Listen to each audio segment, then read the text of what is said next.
এইটা ଦେଖିପାରୁଥିବେ ଅଙ୍ଗୁର ଗଛଟାରେ କେମିତି ସମ୍ବାଳୁଆଟା ଲାଗିଛି।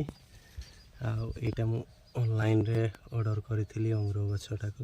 ଏଇଟା ସେ ଖାଉଥିଲା କେମିତି ସମ୍ବାଳୁଆଟା।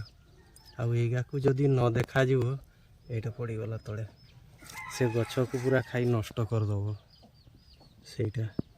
ଏଇଟା ହେଉଛି ମୋର ଅଙ୍ଗୁର ଗଛଟା ଅର୍ଡ଼ର କରିଥିଲି। ଆଉ ଗୋଟେ ଅଛି ସେଟାକ ମଞ୍ଜି ଅର୍ଡ଼ର କରିଛି, ତ ସେ ଗାଁ ପର୍ଯ୍ୟନ୍ତ ଲଗେଇନି। ଇଏ କଡ଼ା ଅଙ୍ଗୁରଟା, ସେ ଧଳା ଅଙ୍ଗୁରଟା ଲଗା ହେଇନି। ଆଉ ଏଇଟା ଟିଣରେ ଦେଇଥିଲି ଆମ ଛେଳି ଗୁହ। ଆଉ ଏଇଟା ତ ଚୁଲିରେ ପାଉଁଶ ଥିଲା, ତାପରେ ଟିଣଟାରେ ଛେଳି ଗୁହ ଦେଇକି ଆଉ ଲଗେଇଦେଲି। ଭାବୁଥିଲି ହବନି, ମରିଯାଇଥିଲା ଗଛଟା, କିନ୍ତୁ ଝାଡ଼ ତ ବଢ଼ିଆ ମାରୁଛି। ଦେଖାଯାଉ କ'ଣ ହେଉଛି।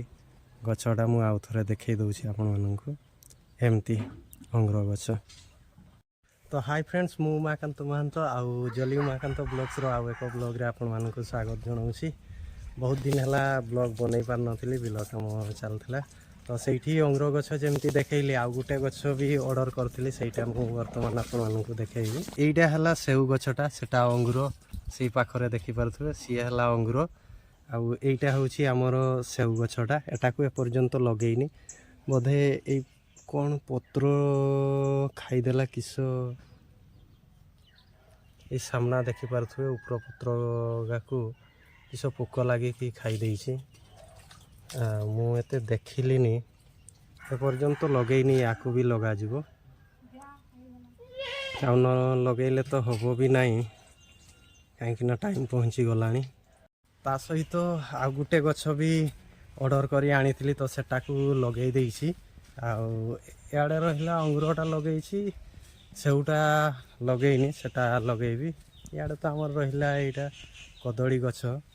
ଏଇଠି ଦେଖେଇ ଦେଉଛି ଆପଣମାନଙ୍କୁ। ସେଟା ପୁରା ଛୋଟିଆ ଆକାରରେ ଆଣିଥିଲି, ଅର୍ଡ଼ର କରିଥିଲି ଆମର ନାଲି ଚନ୍ଦନ, ଯେଉଁଟାକି ରେଡ଼୍ ସ୍ୟାଣ୍ଡଲଉଡ଼୍ ନା କ'ଣ କୁହାଯାଏ। ତ ଫ୍ଲିପକାର୍ଟରୁ ଅର୍ଡ଼ର କରିଥିଲି, ଲଗେଇଛି। କେମିତି କ'ଣ ହେଉଛି କି ନ ହେଉଛି। ଆଉ ଦେଖିଲି ସେଟାକ ବାଲିଆ ମାଟିରେ ଥିଲା, ତା ଯେଉଁ ଗଛଟା ଲଗା ହେଇଥିଲା, ତ ବାଲି ମାଟିରେ ସେଟା ଥିଲା। ଆଉ ଆମ ଏରିଆ ବି ବାଲି ମାଟି, ଯେହେତୁ ଏଇଟା ମୟୂରଭଞ୍ଜ, ଏଠି ବାଲି ମାଟିଟା ଚାରିଆଡ଼େ। ତେଣୁକରି ମୋତେ ଲାଗୁଛି ତ ଚନ୍ଦନ ଗଛଟା, ଆମର ନାଲି ଚନ୍ଦନଟା ହେଇଯିବ। ଦେଖେଇ ଦେଉଛି କେମିତି ସେ ଚନ୍ଦନ ଗଛଟା। ଏଇଟା ହେଲା ସେଇ ନାଲି ଚନ୍ଦନ ଗଛଟା। ଏଟାକୁ ଏଇଠି ଲଗେଇ ଦେଇଛି, ଦେଖାଯାଉ ହେଉଛି କି ନାହିଁ। ଆଉ ଏଇଟାରେ ଦେଖିପାରୁଥିବେ, ଏଇଟାରେ ଥିଲା, ଇଏ ପୁରା ବାଲି ଥିଲା ୟା ଭିତରେ। ଆଉ ଆମ ଏ ମାଟିଟା ବି ଦେଖିପାରୁଥିବେ, ଇଏ ବାଲିଆ ମାଟିଟା। ତ ମୋତେ ଲାଗୁଛି ଇଏ ହେଇଯିବ, ସେମିତି କିଛି ଅସୁବିଧା ହେବନି। ଆଉ ୟାକୁ ସଫା କରୁନି, କାହିଁକିନା ଆମ ଘରେ ତ ଛେଳି ଅଛନ୍ତି, ସେ ଛେଳି ଖାଇଦେବେ।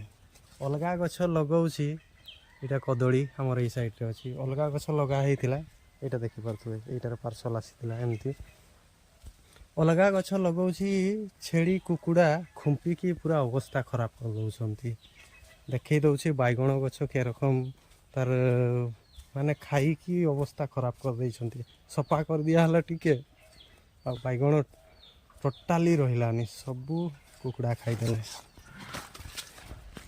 ଏଇଟା ଦେଖିପାରୁଥିବେ, ଇଏ ବାଇଗଣ ଗଛ ଲଗେଇଥିଲି ଏଇଠି 8-10ଟା, ସେ ସବୁ ଗଲା, କୁକୁଡ଼ା ଖୁମ୍ପି ଖାଇସାରିଦେଲେ। ସେଇଥିପାଇଁ କହୁଛି ନା, ସେଟା ସେମିତି ଥାଉ। ଯେଉଁ ଜିନିଷ, ଯେଉଁ ଗଛ ଆମ ଏଇ ଏରିଆରେ ହେବନି ଲାଗେ, ସେଇ ଗଛକୁ ହିଁ ମୁଁ ଆଣି ଲଗେଇଛି। ଦେଖାଯାଉ ଫଳ ବେଳେ କ'ଣ ହେଉଛି। ତ ଅଙ୍ଗୁରଟା ମୋତେ ଲାଗୁଛି ଅଙ୍ଗୁର ହେଇଯିବ, କାହିଁକିନା ଅଙ୍ଗୁରଟାରେ ପାଣି କମ୍ ଲାଗେ। ଆଉ ଅଙ୍ଗୁରଟା ଆମେ ଯାଇଥିଲୁ ସେତେବେଳେ ତାମିଲନାଡ଼ୁରେ କାମ କରୁଥିଲେ, ସେଇଠି କଳା ଅଙ୍ଗୁରଟା ଚାଷ ହୁଏ ଆମର କୋଏମ୍ବତ୍ତୁର ଡିଷ୍ଟ୍ରିକ୍ଟରେ। ତ ଦେଖିଲି ଯେ ସେଇଠି ପାଣି କମ୍, ଆଉ ମାଟିଟା ମାଟିଆଳ ମାଟିରେ ଭଲ ହୁଏ। ତ ଯେହେତୁ ଆମର ଏଇଟା ବାଲିଆ ମାଟି, ହେବ କି ନ ହେବ ତା'ର କିଛି ଗ୍ୟାରେଣ୍ଟି ନାହିଁ।